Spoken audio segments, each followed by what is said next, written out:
I feel more tired looking at this. I'm tired of, constantly having to deal with this from this person. And I don't think that you're continuously wanting to fight for this. It would have been different had it been like the Seven of Wands, for example, right? But I also feel like you're moving into a place now where you've dealt with so much from this person that now it's time for you to start protecting yourself. But, there's also the, what am I going to have to deal with next? What else am I going to have to put up with? So you come in as the Seven of Cups. I look at that and I think that for a lot of you, there may have been like expectation as to, what was going to happen with this relationship. I don't necessarily think that you're stuck in like fantasy about something, but I think that there is miscommunication or misinformation, I should say, with the Page of Swords as how they're coming into this. They're not exactly being, upfront about everything, because I look at that as not having full disclosure, not having enough information, which is why we're needing to ask more questions. But it's something that, clearly they just need to tell you, they need to talk to you about. Because you have a very different vision of, where this relationship is going. But I also think that for some of you, you may be looking at it like, they're never going to give me the answers that I want. Maybe it's not going to live up to, the emotional expectations you have toward them and where the relationship is going. So then, though, you move into the Ten of Cups. But they're showing the Hermit. I think that you clearly here are wanting, the happily ever after, but I feel like this is something that's being missed. And it's only because this person is taking a distance from you. There's something that clearly they're, needing to figure out, and wanting to kind of be like left alone. Now, for you, I mean, this could be one of those situations where they're leading you to believe that eventually you're going to move into a place where, you're going to see that overall happiness. But I think that this is something that's being missed. But it's because of the other person. It's because of what they're needing to deal with on their own. And it's also, you dealing with a person, I feel like, that is not actually around you. Or, they're constantly like, yeah, I want to be with you, but I want to be alone though too, if that makes sense. Now, the Angel of the Night moving out of this for you is showing that you've been in the dark with this for a while. But you're coming out of this. Everything is going to start to lighten up. And with the Wheel of Fortune, I think that, they're wanting to kind of like, not so much that they're wanting to have a second chance. I mean, absolutely, that could be what you're dealing with here. But, once you're out of the dark place, what does that mean? Well, it means that with the Tower, you realize that there's been some fake bullshit here and things need to drastically change. And for you, though, coming out of the light may be like a collapse of what you were expecting, especially with that Seven of Cups and Ten of Cups kicking it off. Now, with the Wheel of Fortune, though, back on their side, I think that for them, they can't, I feel like they don't have control over what is going on in their life. I feel like for them, fate is just kind of like all over the place, right? They're not in control of their own fate. They're just letting shit kind of happen to them. But I also feel like, there's the second chance there, but there's also the repeating of the cycle. And it's the same bullshit again. And that looks very clear with the outcome. So besides the Tower, and everything that needs to collapse, because there's different ways to look at the Tower, but when you go back to the traditional meaning, it's showing that something can no longer hold up. The Tower comes down for a reason. It's not something that, you can avoid. So like for me, if the Tower shows up in reverse, it's not about you avoided a disaster. It's you're trying to avoid it. It's inevitable with the Tower. It's going to happen. But I think for you, once the light shines on places where you've been in the dark dealing with this person, that's where all of it just kind of like, starts to crumble away. With the Four of Swords, I think for you, it's really, I need a break from this person. I'm tired of dealing with this, and I'm tired of dealing with them not communicating to me. Because I do think that for them, they kind of shut down. Now, with the Five of Pentacles, right? This is, for them, I think, definitely about the things that they don't want you to be involved with. They want to keep you out in the cold, and I'm hesitant to say this, but I think that you actually may be dealing with a person who thinks that if you drastically change things, that you've left them empty-handed, which is an arrogant fucking move. Like you've taken something from them, and I don't think that that's right. But like I said, for most of you, I think you're dealing with a person here who is going to leave you feeling empty-handed, but it's because they don't want you to be involved with them, what they're dealing with. It is all out rejection. Okay, and that's kind of where you're at. And it almost feels like the stalemate, but it's not the Two of Swords. But there's really nothing going back and forth between you at this point. So let's start from the beginning here. The star. The star is always good to see because it follows the tower anyway. So this is, you realizing that you deserve better than what you have experienced. But it's also saying that I think for you, there is a reason to believe that things can be better, if that makes sense. But with death, things can never go back to what they were. It's definitely done and over with. But I think for you, it's like needing to have hope restored again, and definitely needing to do some healing and some recovering from this. Now, after that, though, you're showing the Nine of Cups, right? Now, did this cause a transformation for this person? Absolutely, that's possible. But we're still talking about, somebody feeling like they're not getting what they want, but that's only because you're actually seeing the light of what is actually going on with them, if that makes sense, with that angel of the night being there. But with the Nine of Cups, we're talking about, wanting to have what they want. And that's basically how I look at that. Like, this is what I want, and I want to have it, and I want to have it now. It's almost like arrogant, and it's self-righteous. For you, with strength, you're like trying to gather your strength back up. And, for you, especially after losing hope in a situation, needing to find it again, it would make sense that for you, it's the strength to, get what you actually want, not what they're expecting. Especially if you're going to get involved with them again, if that makes sense. So then you move into this place with the Six of Pentacles, right? So trying to find the strength here to give to this, because there may be a reason to hope that, once all of this is gone and done with, that something better can emerge from this. But with the Page of Wands, I look at that and I think I'm trying to reserve judgment with this person. I really am. But I feel an arrogance coming off of them and a self-entitlement type of feeling. Now, I may be wrong, and that may not be what all of you are dealing with, but, I have to be honest with you about what I'm feeling here. The Page of Wands in this situation is, let's take that path, let's take that new road, but the thing is are you going to be left empty-handed if you continue this? And are they acting as if they have nothing left to give, that they expect you to give more to this?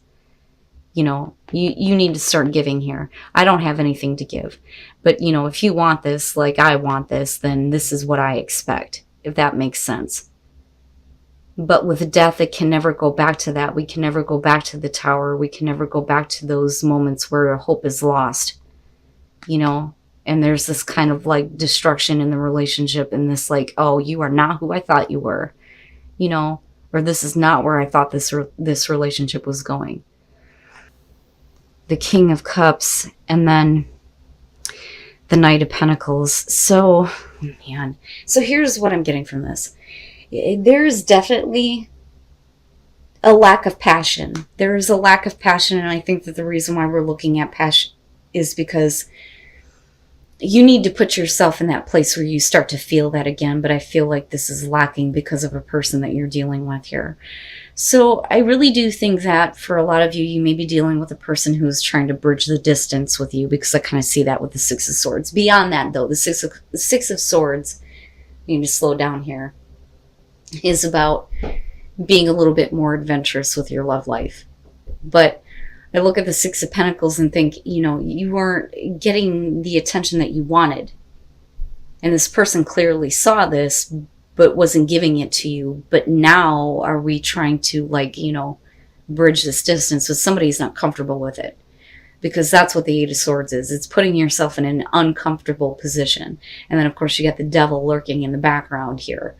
So I think that for a lot of you, you may not be comfortable with, getting involved with a person here that just wasn't giving you what you needed in the first place. With the King of Cups, I look at that and I think that for a lot of you, when I look at the King and the Queen, I think about, people who are in love, and wrapped up in the emotions of love, right? But there's that wisdom there, though, too. I think that you have a lot of love for this person, you, but this is not a good situation. You're not comfortable with this. Now, you move into a place where it's just the same thing over again. The Four of Cups is the routine, things becoming dull. There is no excitement, there is no passion. So I think that for a lot of you, you just decide to be friends with this person because I don't think that you're comfortable with being involved with them again. It doesn't mean that you don't feel anything. But, this person may have, a lot of feelings for you that they can't get over either. But I think that you're okay kind of coming out because I don't think that there's a whole lot of interest with that Four of Cups. So, I think what's happening here is that looking at the moon, I don't know that somebody is really wanting to accept that. There's a certain fantasy that's being built up around, the connection with you. But the thing is with the Knight of Pentacles, it's like you're bursting the bubble on that, And I don't doubt that there's a part of you that may have fantasized about this person, but the thing is that it's an illusion, right? So you still end up as just, that's great and all, but I don't really want this. I don't really need this, but we're okay. We're cool, right? But I think that you might be dealing with somebody that's having a hard time getting over it. And yeah, I'm going to guess water for some of you here. But let's start with the Page of Wands. This is about looking beyond appearances, okay, and getting caught up in the passion. It's either you or them here that's wanting to just get caught up in me. Let's not look back at the fact that I didn't give you what you needed or I'm not capable of giving you what you need. Let's have this encounter, and then you move into, the Knight of Cups, but somebody is not comfortable with it, and I think it's you. I think that you're not comfortable with just doing that, despite the fact that there may be feelings that somebody is being very loving and romantic, looking at the King of Cups. But like I said, it's like they are having a problem. They're having a problem seeing reality. It's almost like they don't want to accept that the two of you are just friends. It's like they want to live this out. But for you, it's like, nah, no. So I think that for a lot of you, you need to go to where you actually feel passion rather than dealing with somebody who can't give you what you need. And then the Ten of Cups, wow, man. And that's why you guys are needing to kind of discuss how you're feeling because, where you come out at here, I don't believe that there is any cheating involved. I think that, for a lot of you that are in a relationship right now with the Five of Wands, unfortunately, you or the other person here is looking in on the relationship of others, right? So I kind of look at this as you may be in a relationship where, like I said, you or the other person here may have tried to kind of rekindle something with somebody from the past because you were kind of looking in on their life, looking in on what they were doing. And that may be because, there are some things going on here within a relationship, and again, it's not going to be for everybody here. Now, the Eight of Cups is I don't know, I don't know that I want to get involved. I have emotions, but I don't think that I can do that. So like I said, that's either you or the other person. Now, the Three of Wands and the Hangman. First of all, the Three of Wands is about realizing that somebody feels the same. And then kind of, giving into that, I didn't realize that you felt that way. I didn't know that. But with the Hangman, nothing's happening. So, I do think that somebody here is okay, I didn't know that you felt that way. I do feel the same way, but, I can't really move forward with this because, you may be involved somewhere else. They're involved somewhere else, but there's still, the bond, right? So now nothing really happens. I don't think that anything really happens. I think that if anything, you are looking at your current relationship, if that makes sense. So with the Six of Cups, you're looking back at, the past and how things were, right? And had, somebody not been spying in on somebody else, everything would have been fine otherwise. But with the Ten of Cups, we're talking about somebody who is not happy. Everything is not okay. Everything is not okay. One person is oblivious to it, though. And then the Nine of Cups. So here's what I want to say. And this is only for the Aries here that are already in a committed relationship where you may have had somebody from the past pop up. Because I think that that's what's kind of happening here. And I think that this person, who they were in the past, may have been like emotionally distant, like they weren't showing a whole lot of feeling. And I think that there is like a realization that there maybe was more there than what was initially thought. But this all starts because somebody is looking in on someone else's relationship here with the Five of Wands. And I think that at first there is a little bit of, maybe I do, maybe I don't. But I think that when the realization that the emotions are the same happen, I think that that's where with the Wheel of Fortune you're looking at, which way are you going to go here? Either way, opportunity could be working out in your favor. But, where are you headed? With the Hangman, like I said, it's like almost nothing is really happening here. But you're clearly not fully happy with the relationship that you're in. And that's where the heart-to-heart conversations needs to come in, because that happiness is there. It's there. But now this could very well be that you find it somewhere else, though, too, which is possible. And it may be that it's time to talk about that, Wow, Aries, that's deep for me. And you guys are going to have to let me know. I think that you hold yourself back, though. And I think that that's what's happening with the Eight of Cups. Like you're holding yourself back like, I want to, but I shouldn't, or I can't. But the bond, right, with the Hangman, but again, nothing's happening. It's like waiting for somebody to become free or available almost.